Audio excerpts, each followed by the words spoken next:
Nós vamos passar o nosso estudo. Eu estava olhando hoje, nós começamos a estudar o livro de Gênesis no dia 14 de agosto de 2019, do ano passado. Nós tivemos uma pausa, umas 10, 11 semanas, quando nós ficamos sem abrir a igreja. E como eu disse na semana passada, quando a gente termina, a vontade de recomeçar, porque a gente sabe um pouquinho mais, mas sabe nada, sabemos pouco, no sentido de que a Bíblia ela tem muitos detalhes e a gente não tem assim tempo, Por mais que você fale, nossa, demora 1 ano ou 7, 8 meses para estudar um livro da Bíblia, sempre ainda é pouco. O que nós vamos estudar hoje é uma conclusão a este assunto. E a conclusão ficou um pouco grande aqui, talvez a gente estude em 2 semanas essa conclusão.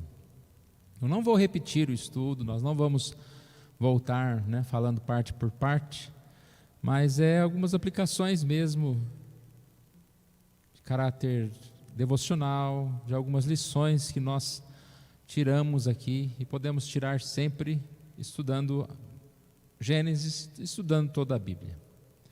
Só algumas coisas que já foram faladas. Primeira questão do próprio tema, título, Gênesis significa princípio, o livro das origens. Esse era o nosso tema, Estudo de Gênesis, o livro das origens. E a gente estudou este livro dividindo em 10 partes, o relato dos céus e a terra, e aí vem descendentes desse, daquele, por exemplo, descendentes de Abrão, relato de Noé e sua família, relato de Sem, Cão e Jafé e seus descendentes. Aí de 5 a 10 descendentes de Sem, Terá, Ismael, Isaque, Esaú e Jacó. Uma forma fácil, mais fácil de estudar, por famílias, por descendentes. E a gente viu que o livro de Gênesis ele tem muito aquela repetição, alguns paralelismos, começa uma parte e vai até o fim e volta. Então são ideias que são cadeadas umas nas outras, partes que voltam. O autor do livro é Moisés, e uma curiosidade, que Jesus fala isso, que Gênesis foi escrito por Moisés. Em 2 passagens pelo menos, em João 5,46, lá diz, porque se de fato cresceis em Moisés, também crerias em mim, porquanto ele escreveu a meu respeito. Então está falando de Moisés no Pentateuco, principalmente em Gênesis.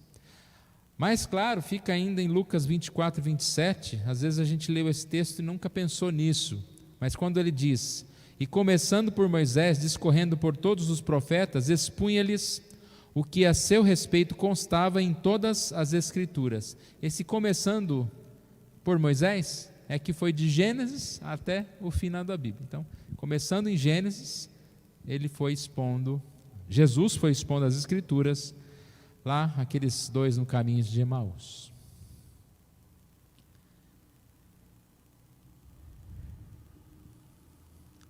Bom, nós aprendemos muito com histórias desses grandes personagens bíblicos, principalmente Abraão, Isaque, Jacó, José. E dentre essas histórias, a gente percebe algumas coisas. Eu vou começar com um tópico chamado A Excelência do Poder de Deus.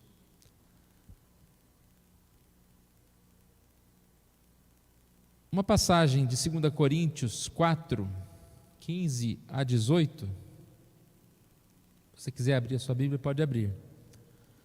2 Coríntios 4, 15 a 18. Fala sobre a fragilidade humana. Isso a gente vê muito nas passagens.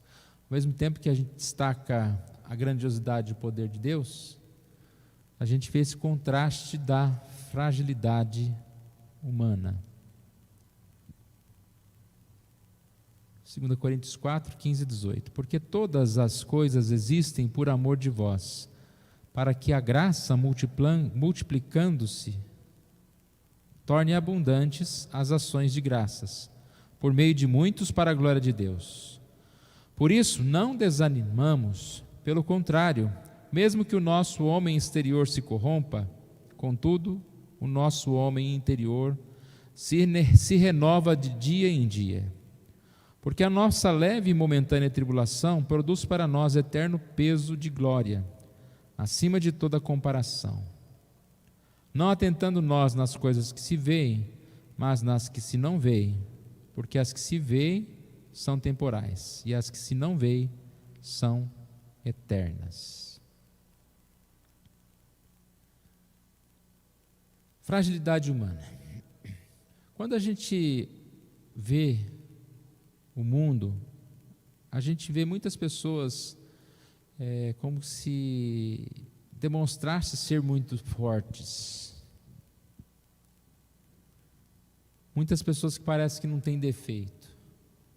E aí a gente vê os personagens bíblicos e a gente vê que Deus os descreveu com muitos defeitos, muitas falhas.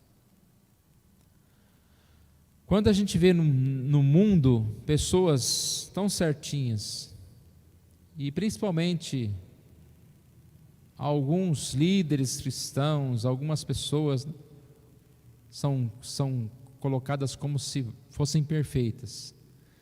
A gente pensa, né? Será que só eu que não sou perfeito? Mas nós olhamos para a Bíblia e percebemos gente como Jacó, Davi, Paulo, frágeis, pessoas que são sujeitas ao pecado, são sujeitas às falhas. E aí a gente chega à conclusão de que, na verdade, não existe essa perfeição. Nós todos somos falhos. E o que eu estou falando isso em relação a Gênesis? Uma das coisas que nós aprendemos estudando nessas passagens é que cada um de nós somos como vasos de barro, somos pequeninos, somos frágeis, e Deus é o Deus que sustenta, que guarda todos nós. Quando nós falamos que temos falhas, isso não quer dizer que nós não nos importamos com as nossas falhas. As falhas, os pecados são um problema na nossa vida. Nós temos sim que nos preocupar, e nós sabemos que existem consequências para o pecado, para as dificuldades que nós enfrentamos. Mas o curioso é exatamente isso, de estudar que pessoas como a gente passaram por momentos de dificuldades, de fraquezas, ainda assim se fortaleceram no Senhor. Eu vou ler aqui uma parte do trecho de um comentário que diz o seguinte: saber que Deus pode usar pessoas frágeis e falhas para realizar seu trabalho na terra, pessoas que cometem erros, que querem dar o melhor de si, mas dificilmente sentem que alcançaram seu objetivo, é uma grande libertação para nós. Denise, fecha aquela porta ali só, porque aí para o vento. É uma grande libertação para nós. Então, o que ele quer dizer com isso?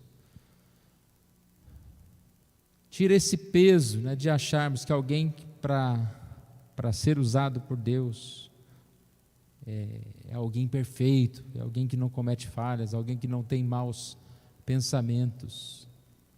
E a gente percebe que a Bíblia conta e mostra várias vezes algo diferente disso. Então isso nos motiva a seguir, a não desistir. Porque se a gente na primeira fraqueza for desistir de Deus, for desistir de fazer a obra de Deus, ninguém vai fazer a obra de Deus. Homens como Davi, como Paulo, que se destacaram, como eu disse, foram homens que em algum momento da vida também tiveram pecado, tiveram dificuldades. O exemplo de Paulo é nesse texto que nós lemos, 2 Coríntios 4, de 15 a 18, um pouquinho antes, o versículo 7, ele fala que a excelência do poder é de Deus e não nossa.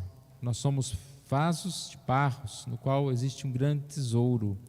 E ele falando desse vaso de barro, ele está descrevendo a nossa fragilidade, quando ele diz, nós somos vasos de barro. Ninguém é forte. Barro é aparentemente um produto barato, né? Somos frágeis e nós somos também de pouco valor. Mas pega um vaso de barro e enche ele de correntes de ouro. Esse vaso fica precioso, porque ele carrega ouro. E o texto diz que isso acontece para que a excelência do poder seja de Deus e não nossa, ou seja, para que a glória, para que o destaque seja de Deus. Então, quando a gente olha para qualquer pessoa e aquela pessoa está servindo a Deus, aquela pessoa está no caminho de Deus, às vezes a gente fala, elogia, né? Fulano está indo bem, fulano melhorou. Melhorou, mas por quê? Porque Deus está agindo na vida dele. Tudo que nós somos é porque Deus está agindo na nossa vida. Nós continuamos sendo vaso de barro, frágil, pequenos, mas quanto mais a gente vive e busca a Deus, coloca Deus no nosso coração, nós somos assim transformados e fortalecidos. Então esse é o primeiro tópico. Deus não usa pessoas perfeitas, pessoas que nunca pensam em desistir, pessoas que não pecam. Deus não usa essas pessoas porque elas não existem. Elas não existem. Deus usa seus filhos, aos quais por eles morreu e a eles deu acesso ao Pai. Então Deus usa cada um de nós. E como Ele faz isso? Transformando cada um de nós. O segundo tópico está bem relacionado a esse, que é viver pela graça. Nós somos dependentes da graça de Deus. Ainda falando sobre Paulo, em 1 Coríntios 15, 9 a 11, ele diz, porque eu sou o menor dos apóstolos, que mesmo não sou digno de ser chamado apóstolo, pois persegui a igreja de Deus, mas pela graça de Deus eu sou o que sou. E a sua graça que me foi concedida não se tornou vã. Antes trabalhei muito mais do que todos eles, todavia não eu, mas a graça de Deus comigo. Portanto, seja eu ou sejam eles, assim pregamos e assim crestes. Se nós somos imperfeitos e mesmo assim úteis para Deus, é por quê? Porque a graça de Deus agiu em nós. Salmo 136, 12 diz, com mão poderosa e braço estendido, porque a sua misericórdia dura para sempre. Numa outra tradução diz, com mão poderosa e braço forte, o seu amor dura para sempre. A graça de Deus. Nós cantamos há pouco, Deus não desiste de você. O cuidado de Deus dura para sempre. É mais algo difícil de entender, de aceitar, principalmente aquele que não crê em Jesus. Nós falamos domingo um pouco sobre isso, sobre como Deus perdoa um miserável pecador, um assassino. Pode-se parecer estranho acreditar que grandes pecadores possam ser perdoados. E aí, a gente voltando a Gênesis, a gente viu várias histórias dessas. Jacó, por exemplo, né, quantas vezes errava, quantas vezes pecava, e ele está lá fugindo do seu irmão, e Deus resolve falar com ele, Deus vai à presença dele, Deus o abençoa. Jacó tem um final de vida tão abençoado. E a gente percebe que a graça de Deus, mais uma vez eu repito, não estou dizendo que a gente deve aceitar o pecado, mas nós devemos entender que essas coisas ruins que acontecem na nossa vida, seja pecado, até mesmo sofrimento, nos levam a entender e a necessidade de buscar a Deus. Buscar a Deus. Paulo afirmou que ele era o menor dos apóstolos. Por quê? Nem mesmo digno de ser chamado apóstolo. Porque ele perseguiu a igreja do Senhor Jesus. E o reconhecimento dele é que a graça de Deus o atingiu. Deus o chamou. E o que ele fez então? 1 Coríntios 15, 10, no finalzinho, diz: a graça que recebeu não se tornou em vão. Tradução na linguagem de hoje. Ou seja, não ficou sem resultados, não se tornou vã. Quando nós recebemos essa graça de Deus, Deus assim nos dá condições de desenvolver, de trabalhar. E Paulo chega a ponto de dizer que ele pôde trabalhar mais que os outros. Não que ele queria aparecer mais que os outros, mas ele fala que mesmo sendo o último, ele correu mais, fez mais, porque ele se esforçou, ele se entregou a essa graça de Deus. Vou ler mais uma parte de um comentário. Viver pela graça de Deus significa depender dele para nos capacitar. Não estamos lutando com o nosso próprio poder a fim de fazer alguma coisa para o Senhor. Antes, Ele está trabalhando em nós e por nosso intermédio para realizar a sua vontade. O inimigo quer que o povo de Deus se concentre em suas imperfeições e fracassos. Por isso os impede de entregar-se totalmente à grandeza e à graça de Deus. Sem dúvida, há um lugar para a introspecção e para a confissão, mas a vida cristã não é uma eterna autópsia, é um banquete. Assim, depois de termos nos lavado, desfrutemos desse banquete para a glória de Deus.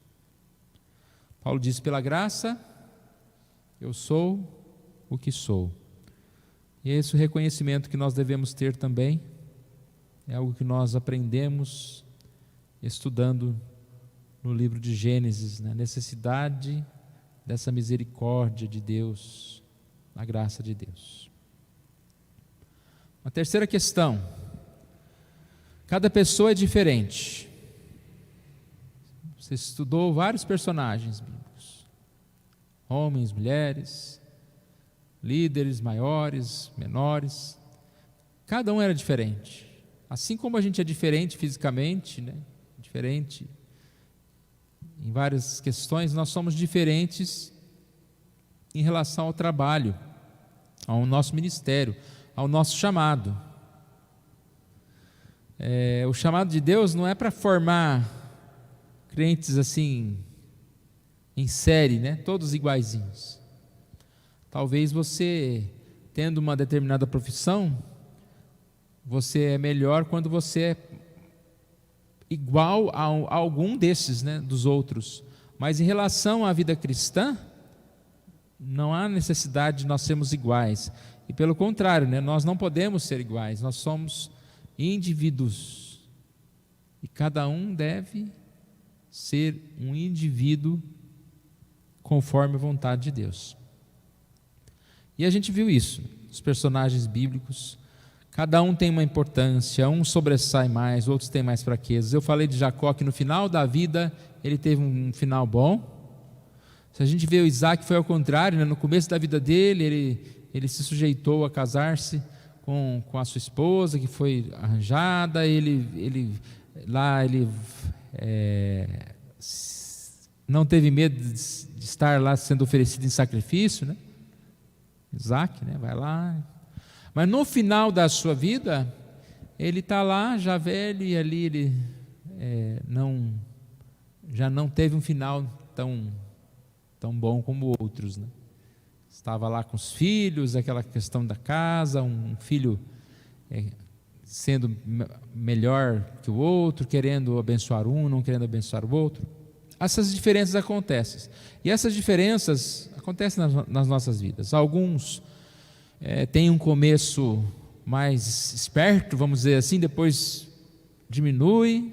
Outros, quando ficam mais velhos, começam a se adaptar mais, a se envolver com as coisas de Deus, com a igreja. Nós somos diferentes. E saber disso nos motiva a desenvolver os nossos dons e não ficarmos comparando com os outros. Cada um deve realizar a obra de Deus conforme o seu chamado. Então não tem gente pequena, não tem gente grande, tem o chamado específico. Aí a gente lembra do estudo dos dons, né? Exatamente fala sobre isso, sobre a unidade na diversidade. Então são diversos dons e a unidade que nós somos todos um só corpo.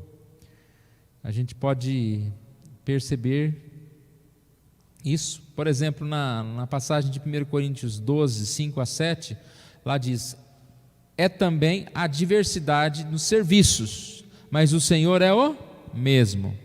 Há diversidade nas realizações, mas o mesmo Deus é quem opera tudo em todos. A manifestação do Espírito é concedida a cada um, visando um fim proveitoso. Então, são as diferenças. Então vamos lá, até aqui. A excelência do poder é de Deus, nós somos vasos de barro, nós vimos isso nos personagens frágeis. Deus usa até mesmo os piores pecadores, e isso demonstra o segundo ponto, que nós vivemos pela graça. Só podemos ser usados por Deus, mesmo imperfeitos, pela graça, a mão estendida e poderosa de Deus, o amor de Deus para conosco.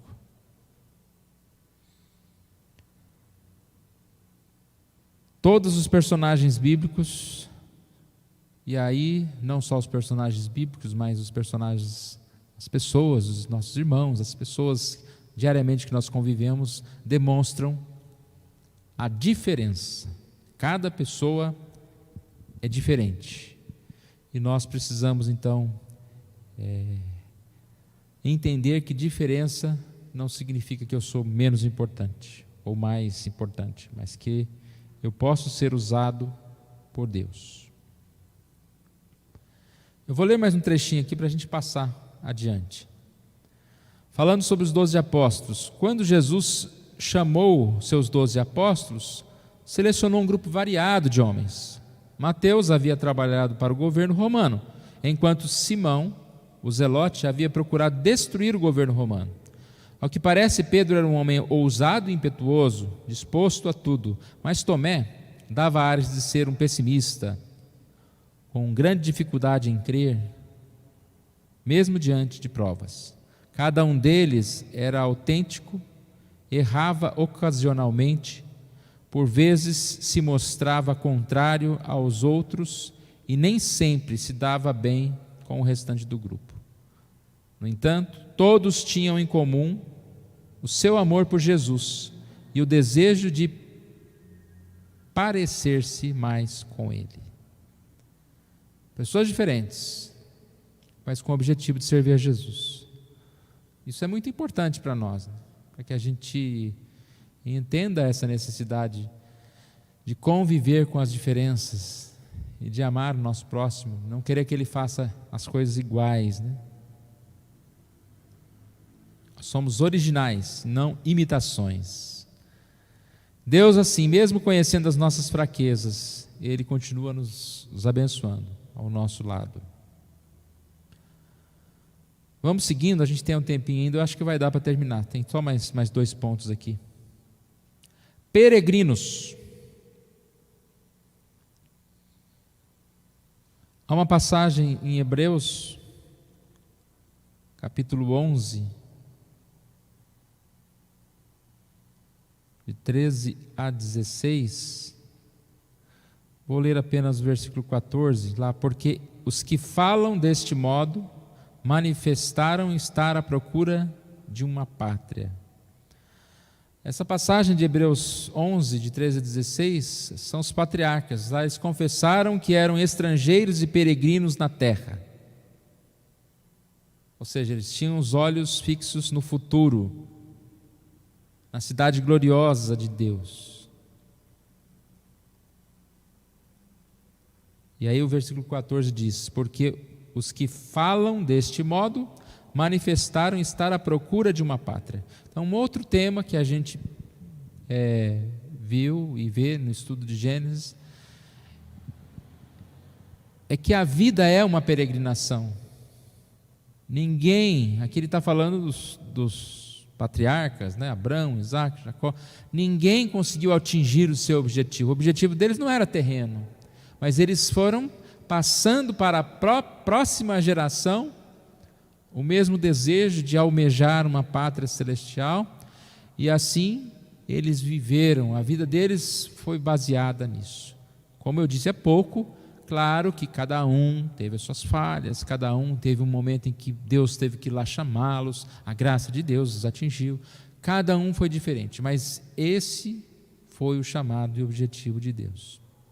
Somos peregrinos, e essa atitude de ser peregrinos é algo que é importante para nós.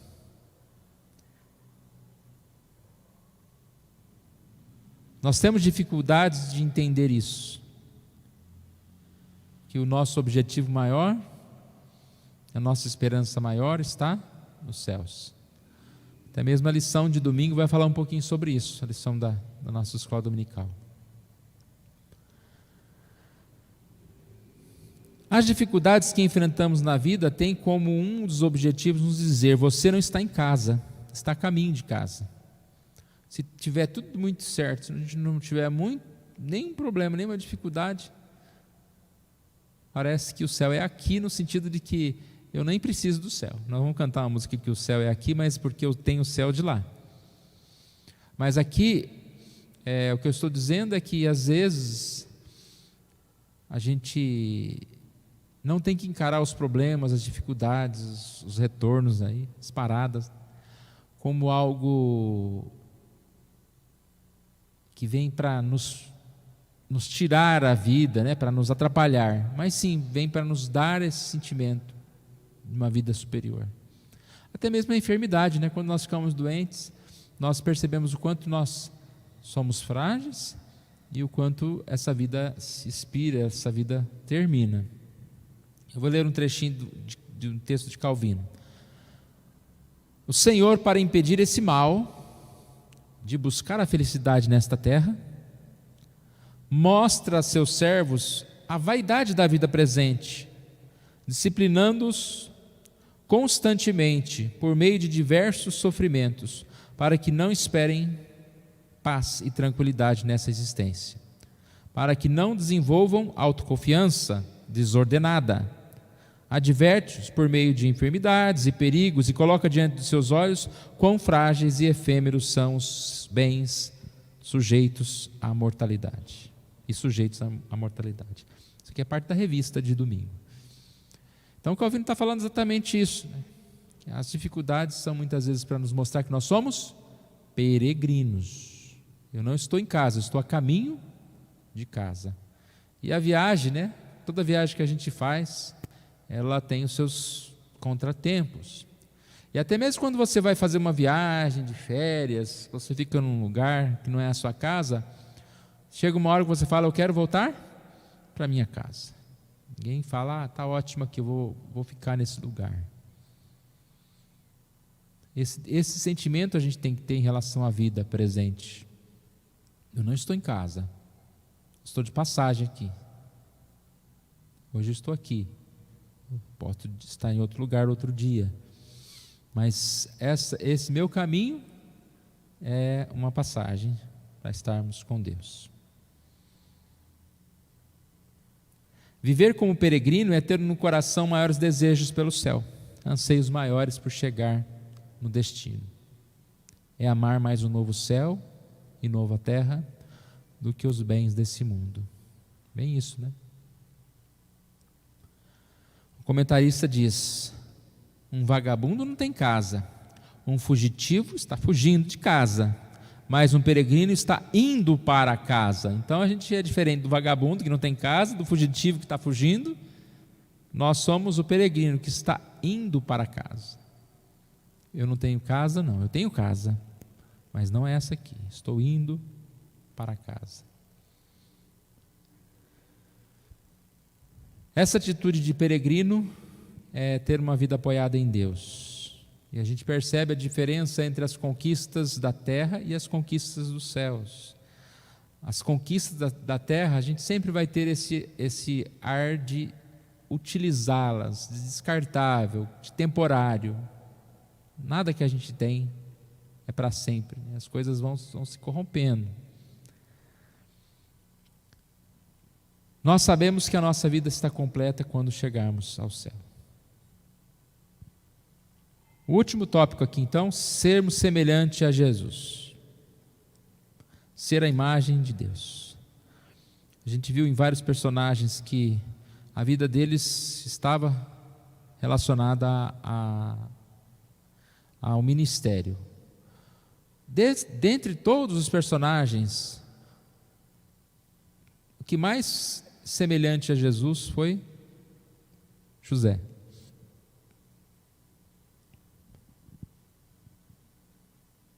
José. Algumas comparações baseadas no comentário. Assim como Jesus, ele foi amado por seu pai, porém rejeitado pelos irmãos. Foi castigado por crimes que não cometeu e aceitou tudo sem revidar. Pensou nos outros e serviu-os,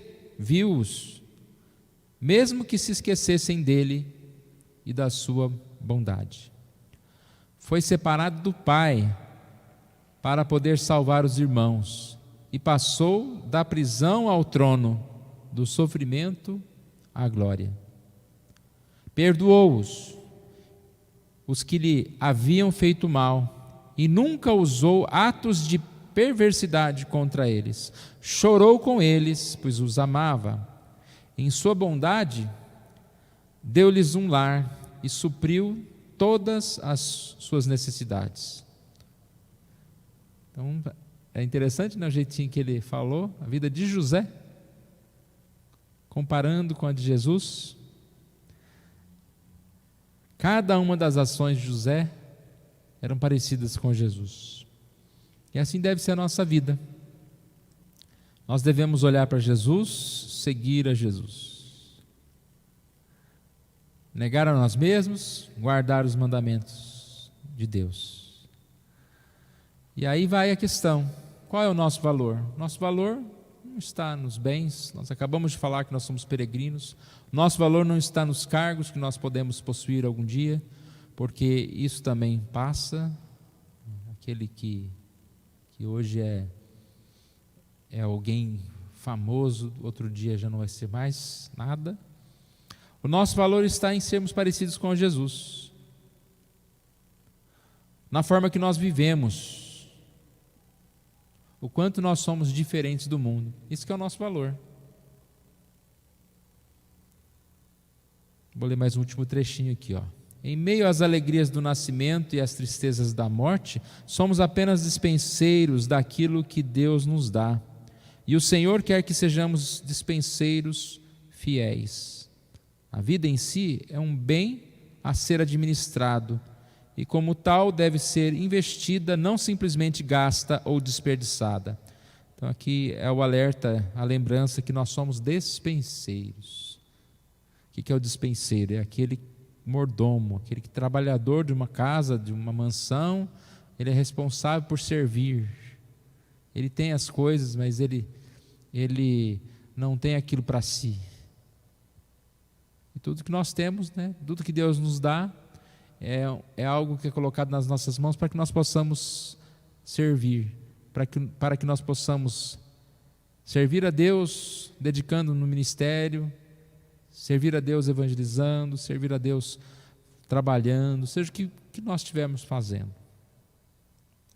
Por isso nós dizemos que nós devemos ser semelhantes a Jesus, porque foi isso que Jesus fez. Jesus serviu, tinha um chamado e assim serviu. Então esses são alguns tópicos.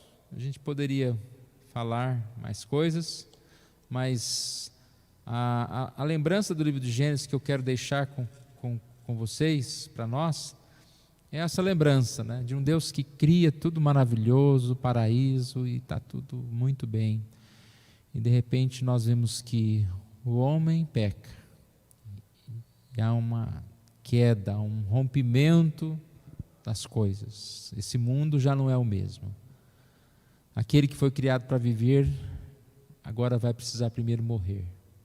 E aí a gente vê logo nas primeiras páginas do Gênesis,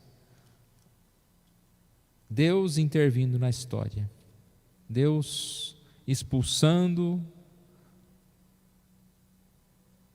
a serpente, expulsando o homem, a mulher do paraíso, mas dando-lhes a esperança de um descendente que é Jesus.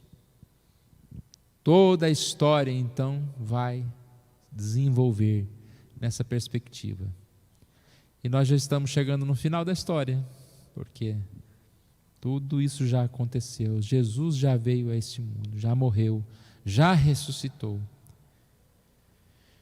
E agora estamos no último capítulo da história, aguardando Jesus voltar. Então que Deus nos ajude, que Deus nos abençoe, para que possamos sempre ler a Bíblia nesse objetivo de aprender. A Bíblia é um incentivo para nós, que a gente possa dedicar mais a nossa vida a Deus. A Bíblia mostra homens pecadores, mas mostra a graça de Deus. Então, da mesma forma, essa graça de Deus atinge a nossa vida e nos faz fortes para servirmos a Deus. Vamos fazer uma oração? Obrigado, Senhor. Nós agradecemos a Ti por esse momento, por esse estudo, e que o Senhor nos abençoe, ó Pai, para que possamos a cada dia sermos fortalecidos pela Tua palavra. Deus querido, perdoe os nossos pecados, nossa fraqueza, e que o Senhor Deus continue a nos abençoar, nos enchendo, ó Pai, com a Tua graça, com o Teu perdão, com o Teu amor. Abençoe as nossas vidas, guarde-nos nessa semana, guarde-nos, ó Pai, no retorno para as nossas casas e nos abençoe em tudo. Oramos em nome de Jesus. Amém.